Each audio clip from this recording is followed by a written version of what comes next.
Welcome. Sangeeta Bhalsingh या माझ्या YouTube चॅनलवर तुम्हा सर्वांचे हार्दिक स्वागत. आपण बोर्ड प्रश्नपत्रिका सोडवत आहोत. विषय आहे जिओग्राफी म्हणजेच भूगोल. 39 या विषयाचा कोड नंबर आहे आणि ही प्रश्नपत्रिका आहे 17 मार्च 2023 रोजीची. इथे दिनांक दिलेली आहे.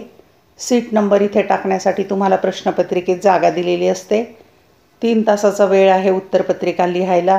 प्रश्नपत्रिकेची 7 पेजेस आहेत आणि एकूण 80 गुणांची ही प्रश्नपत्रिका आहे.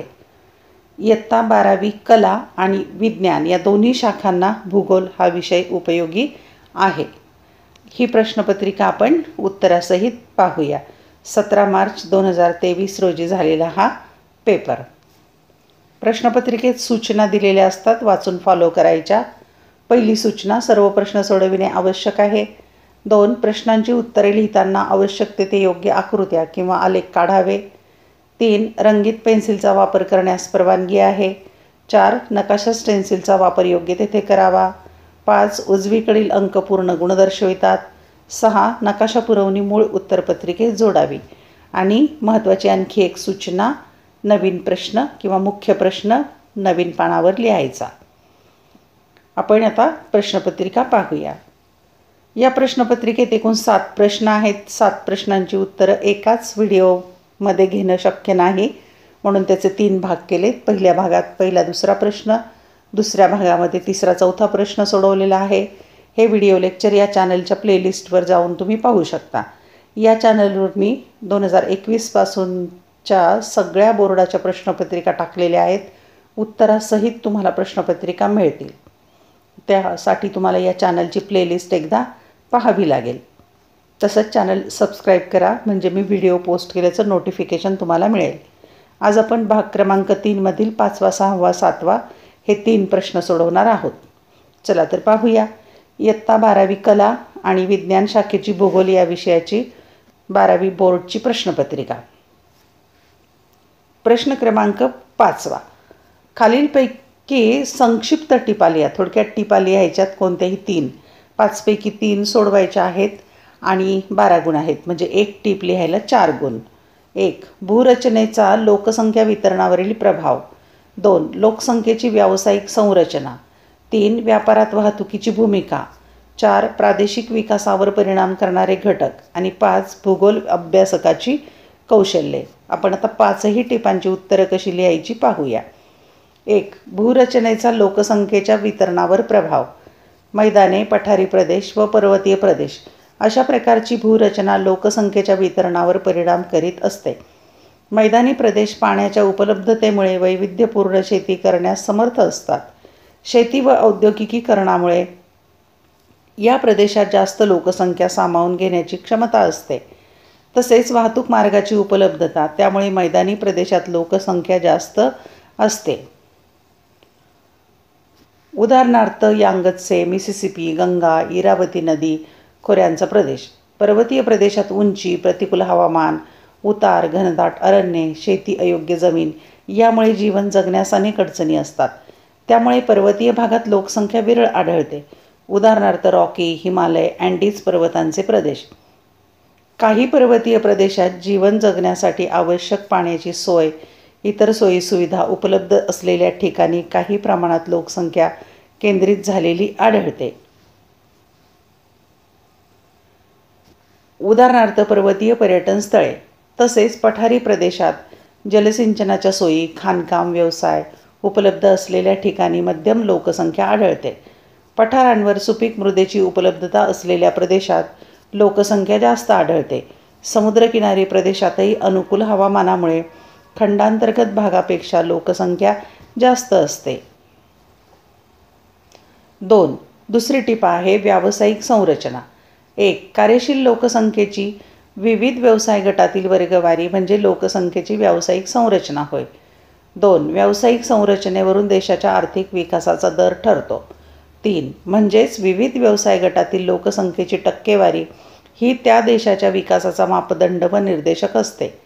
4 ज्या देशाची अर्थव्यवस्था कृषीप्रधान आहे अशा देशात प्राथमिक व्यवसायात देशातील कार्यशील लोकसंख्येचे प्रमाण जास्त असते. 5 या उलट औद्योगिकदृष्ट्या विकसित आणि पायाभूत सुविधांचा विकास झालेल्या प्रदेशात द्वितीयक व तृतीयक व्यवसायात देशातील कार्यरत लोकसंख्येचे प्रमाण जास्त असते. 6. विकसित देशात आर्थिक आणि तंत्रज्ञानाच्या विकासामुळे आधुनिक तंत्रज्ञानाचा वापर करून प्राथमिक व्यवसायही कार्यकुशल कमी लोकसंख्येच्या जोरावर उत्तमरित्या पार पाडता येतात. म्हणजेच आधुनिक तंत्रज्ञानामुळे प्राथमिक व्यवसायात प्रत्यक्ष लोकसंख्या कमी कार्यरत असली तरी त्याचा एकूण अर्थकारणावर परिणाम होत नाही. तेव्हाच द्वितीयक, तृतीयक आणि चतुर्थक व्यवसायात रोजगाराच्या अनंत संधी उपलब्ध झाल्यामुळे कार्यक्षम लोकसंख्या अधिकाधिक कार्यरत होते. टिपा लिहा. क्रमांक 3. व्यापारातील वाहतुकीची भूमिका. एखाद्या विशिष्ट प्रदेशात तयार होणाऱ्या मालाचा ज्या भागात त्या मालाची आवश्यकता असते त्या भागांना वेळेवर पुरवठा करणे हे वाहतूक व्यवस्थेचे उद्दिष्ट असते. त्यामुळे मालाची कालउपयोगिता वाढते. वाहतूक व्यवस्थेमुळे कच्च्या व पक्क्या मालाची वाहतूक सुलभ होऊन अंतर्गत व आंतरराष्ट्रीय व्यापाराचा विकास होतो. वाहतुकीचे मार्ग हे व्यापार व उद्योगधंद्याच्या विकासासाठी अत्यंत आवश्यक आहेत. वाहतुकीच्या मार्गाने विविध उद्योगधंद्यांना लागणारा कच्चा माल, मजूर आणि यंत्रसामुग्री यांचा पुरवठा करता येतो. तसेच तयार झालेला पक्का माल बाजारपेठेत आणि ग्राहकांपर्यंत पोहोचवता येतो. ग्राहकाला पाहिजे ती वस्तू अथवा माल पाहिजे त्या वेळेला पाहिजे त्या ठिकाणी पोहोचते करणे, अर्थात मालाची अथवा वस्तूची स्थल व काल उपयोगिता वाढवणे अथवा ती प्राप्त करून देणे वाहतुकीमुळे शक्य होते. लोकांचे व मालाचे वितरण करताना तांत्रिक बदल स्वीकारून वितरणाला गती, कार्यक्षमता आणि सुरक्षितता प्राप्त करून देणे वाहतुकीमुळे शक्य होते. टिपा लिहा. क्रमांक 4. प्रादेशिक विकासावर परिणाम करणारे घटक. उत्तर. प्रादेशिक विकासाचा एकच मापदंड नाही. एखाद्या क्षेत्राचा विकास करण्यासाठी एकमेव मापदंड वापरता येणार नाही. प्रादेशिक विकासावर प्रामुख्याने प्राकृतिक घटक, लोकसंख्याविषयक घटक, भूमी उपयोजन आणि तेथे केले जाणाऱ्या आर्थिक क्रिया या 4 प्रमुख घटकांचा मोठा प्रभाव पडतो. प्रदेशाचे स्थान, हवामान, प्राकृतिक रचना, उंची, मृदा, पाण्याची उपलब्धता, समुद्राचे सानिध्य, नैसर्गिक बंदराची शक्यता असे विविध प्राकृतिक घटक प्रदेशाच्या विकासावर परिणाम करतात. लोकसंख्या. लोकसंख्या घनता व रचना, जन्ममृत्यूदराचे प्रमाण, व्यवसाय रचना, प्रजनन क्षमता, जीवनमान, आयुर्मान, क्रयशक्ती, दारिद्र्याचे प्रमाण, शिक्षणाचे प्रमाण असे लोकसंख्याविषयक गुणात्मक घटक प्रदेशाच्या विकासावर परिणाम करतात. भूमी उपयोजन ही एक सतत बदलणारी प्रक्रिया आहे. आर्थिक विकास जसा वाढत जातो तसतसे प्रदेशातील भूमी उपयोजनाचे स्वरूपही बदलत जाते. ग्रामीण भागात शेती क्षेत्राखालील जमीन जास्त असते, तर नागरी भागात निवासी क्षेत्र, व्यवसाय, वाहतूक, उद्योग यासाठी जमीन जास्त प्रमाणात वापरली जाते. ज्या प्रदेशात प्राथमिक व्यवसायांचे प्रमाण जास्त असते व सर्वाधिक लोकसंख्या प्राथमिक व्यवसायात गुंतलेली असते असा प्रदेश विकासात मागे असतो. मात्र जसजशी विकासाची पातळी उंचावत जाते तसतसे लोकसंख्येच्या आणि व्यवसायांचे स्थित्यंतर होते आणि प्रदेशातील तृतीयक व्यवसायांचे स्वरूप बदलत जाते. तसेच तृतीयक व्यवसायात कार्यरत लोकसंख्येचे प्रमाणही वाढत जाते. अशा प्रकारे प्रादेशिक विकासावर विविध घटक परिणाम करतात. टिपा लिहा. क्रमांक 5. भूगोल अभ्यासासाठी लागणारे कौशल्य. उत्तर. भूगोल या मूळ ज्ञानशाखेचे स्वरूप बदलत असून ते आता अधिकाधिक उपयोजित भूगोल ज्ञानशाखा म्हणून उदयास येत आहे. उपयोजित भूगोलामध्ये भूगोलातील अभ्यास विषयाच्या सर्व घटकांचा भविष्यकालीन उपयोग करणे आणि अंदाज वर्तवणे याकडे कल वाढत आहे. या सर्वांचा एक परिणाम म्हणून आता उपयोजित भूगोल अशी एक नवीन ज्ञानशाखा वेगाने विकसित होत आहे. या ज्ञानशाखेत गणितीय प्रतिकृती, संगणकीय प्रतिकृती यांचा वापर करून तसेच प्रगत सांख्यिकीय तंत्र आणि संगणक प्रणाली यांचा वापर करून हवेची स्थिती, हवामान बदल, समुद्र पातळीतील बदल, पर्यावरणातील बदल, प्रदूषण, मृदा अपक्षरण, निर्वनीकरण, आकारांची भविष्यकालीन निर्मिती या प्राकृतिक भूगोलविषयक घटकात विशेषत्वाने वापर केला गेला आहे. अशाच प्रकारच्या आधुनिक तंत्रज्ञानाचा वापर करून भविष्यकालीन लोकसंख्या वृद्धी आणि घनता, भूमी उपयोजन, शेती करण्याचे प्रमाण, लोकसंख्येचे स्थलांतर, लोकसंख्येचे प्रारूप, औद्योगिकरण, शहरीकरण, झोपडपट्ट्यांचे व्यवस्थापन अशा विविध मानवी भूगोल अभ्यास विषयातही आधुनिक तंत्रज्ञानाचा वापर वाढत आहे.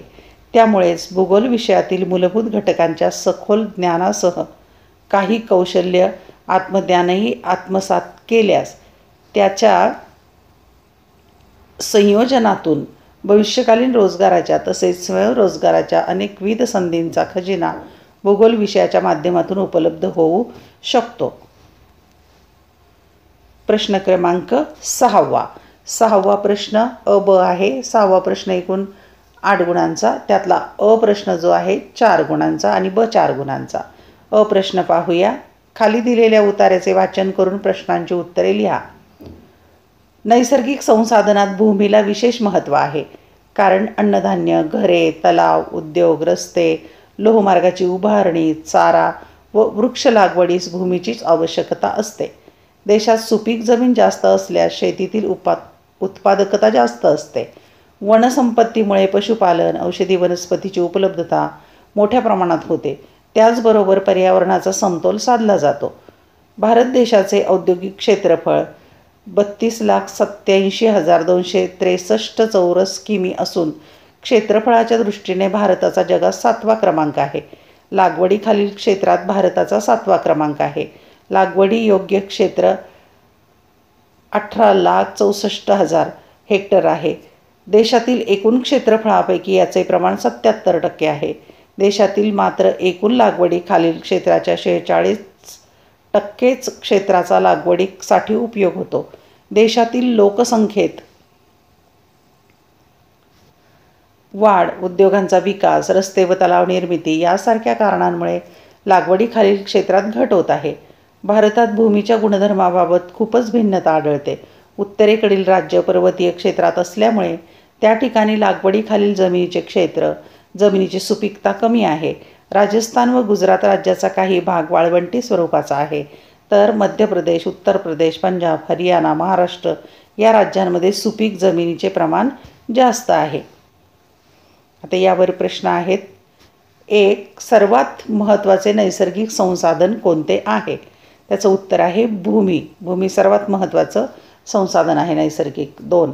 भूमीचे विविध उपयोग कोणते? अन्नधान्य, घरे, तलाव, उद्योग, रस्ते, लोहमार्गाची उभारणी, चारा, वृक्ष लागवड, पशुपालन, औषधी वनस्पतीची उपलब्धता वगैरेसाठी भूमीचे अनेक उपयोग होतात. 3. जगातील देशांच्या क्षेत्रफळाच्या क्रमवारीत भारताचा क्रमांक कितवा आहे? त्याचं उत्तर आहे 7वा क्रमांक आहे. 4. भारतातील लागवडीखालील क्षेत्र वाढविण्यासाठी उपाय सुचवा. पॅरेग्राफमध्ये आलेले लोकसंख्या नियंत्रण करणे, उद्योगांचा विकास करणे, रस्ते व तलाव निर्मिती करणे, आणखी पण उपाय तुम्ही यात लिहू शकता. ब प्रश्न आहे. आकृती काढून नावे द्या. कोणतेही 2-3 आकृत्या काढायला सांगितल्या, त्यापैकी 2च तुम्ही काढायच्या. 4 गुण म्हणजे एका आकृतीला 2 गुण. 1. लोकसंख्या संक्रमण सिद्धांत. 2. स्थिरावलेला मनोरा. 3. भूगोलाचा अन्य विषयांशी असलेला सहसंबंध.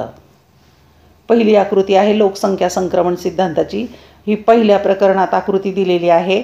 इथे जरी अस्पष्ट दिसत असेल, पण पुस्तकात पाहून तुम्ही व्यवस्थित आकृती काढा किंवा स्क्रीनशॉट काढून घ्या.